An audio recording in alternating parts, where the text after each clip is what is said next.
Good morning everyone and welcome to Morning Markets from True Potential. Today we're going to focus in on the central bank conference that's ongoing at the moment, just purely for the fact that it's very rare that you have all of the major central bank participants in the one place.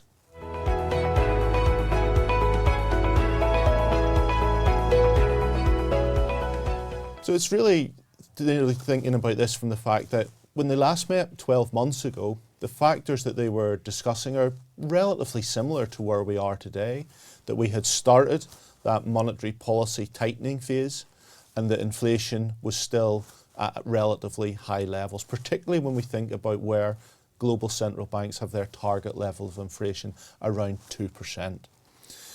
It's also clear that really this rapid tightening that we have seen then in monetary policy over that period and subsequently, where we've seen rates in the UK move to 5 and the US to 5.25, hasn't brought about the swift decline in inflation that central banks had been expecting over that period of time as well.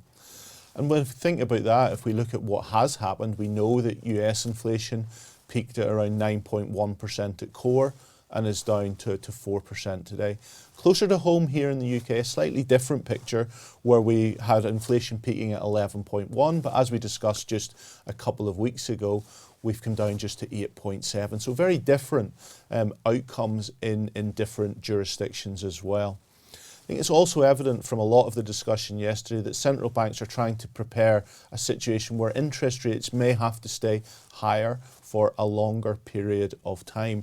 And indeed, Andrew Bailey really discussed this or summed this up in one of his comments, that when he said, I've always been interested that the market thinks that the peak will be quite short-lived in a world where we're dealing with persistent inflation.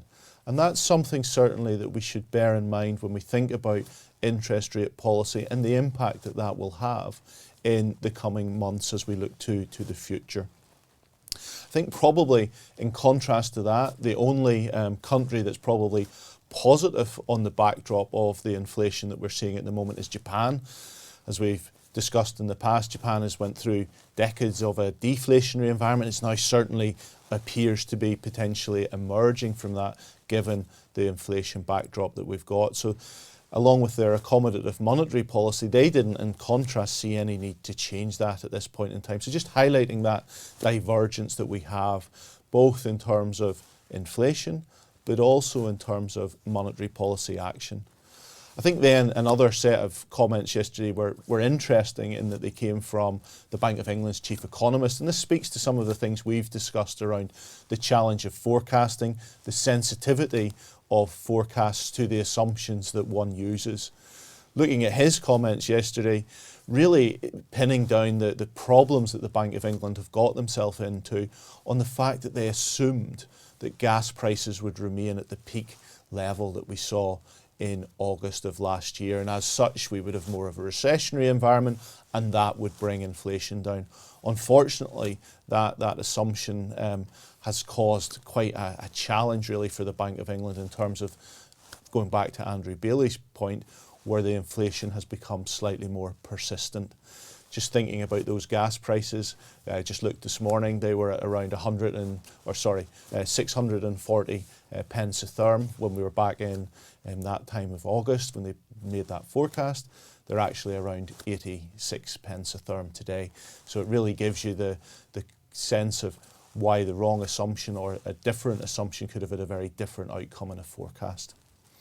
Inflation today, we've seen inflation numbers from Spain, and worth noting there, inflation is actually below that 2% level, so a bit of a divergence again within various of the economies within Europe as well. I'll leave it there for today, but please do join us again tomorrow.